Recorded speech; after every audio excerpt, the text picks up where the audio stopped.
William Leonard Roberts II, known as Rick Ross, born January 28, 1976, known professionally as Rick Ross, is an American rapper and record executive. Prior to releasing his debut single, Hustlin', in 2006, Ross was the subject of a bidding war, receiving offers from Diddy's Bad Boy Entertainment and Irv Gotti's Murder Inc. until signing a multi-million-dollar deal with Jay-Z on Def Jam Recordings. 3-4, Ross released his debut album Port of Miami through the label later that year, debuting at the top spot on the U.S. Billboard 200 album chart, with sales of 187,000 units during the first week. 5-6, Ross released his second studio album, Trilla, in 2008, once again debuting atop the Billboard 200. 7. Outside of his solo career, Ross was a lead member of the hip-hop group Triple C's, alongside fellow Florida rappers Gunplay and Torch in 2005.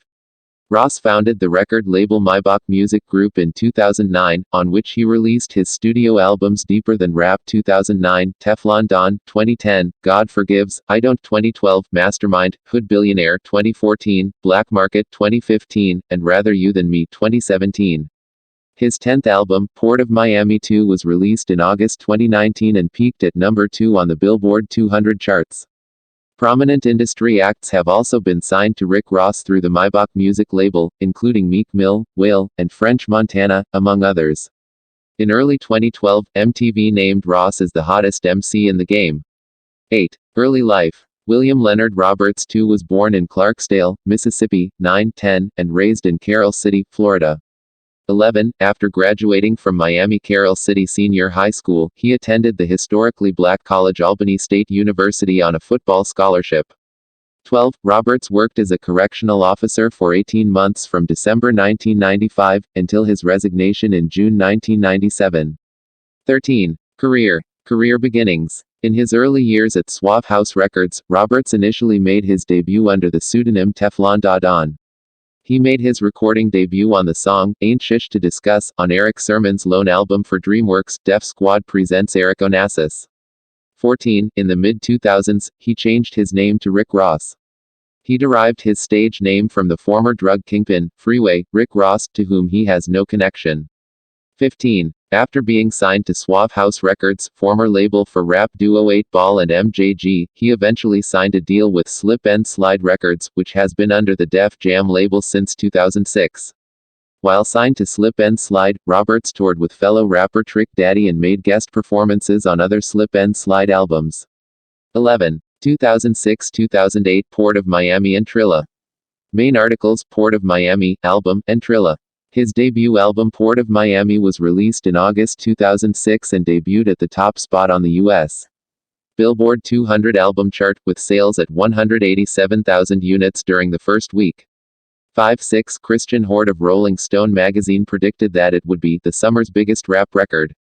16. The second single was Push It, which samples Scarface Push It to the Limit, the theme song from the gangster film Scarface. 17. The music video for Push It was modeled after the film.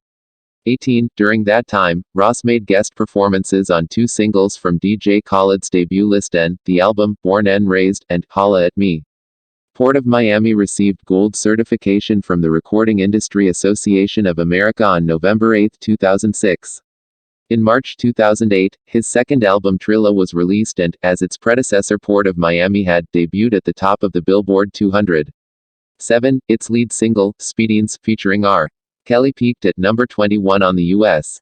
Billboard bubbling under Hot 100 singles. The next one, The Boss, featuring T-Pain, peaked at number 17 on the Hot 100. The third single, Here I Am, featured Nelly and Avery Storm. 19. MTV News ranked Ross on the 4th spot in its 2008 Hottest MCs in the Game list among 10 rappers. 20. The fourth single, This Is the Life, featured Trey Songz and was released in July 2009. Deeper Than Rap. Main article: Deeper Than Rap. I look at the game and the business and all different aspects. It's a lot of great lyricists on the corner that will never properly understand the business and know how to market themselves and get in a position where they can gain capital. I look at all the strategies people use and what made them successful. What made Birdman just as relevant today after selling 50 million records. That intrigues me. To see the class of Jay-Z, his accomplishments, and see how he sits back and accurately makes his moves. 21. A track from the album called Valley of Death was what stood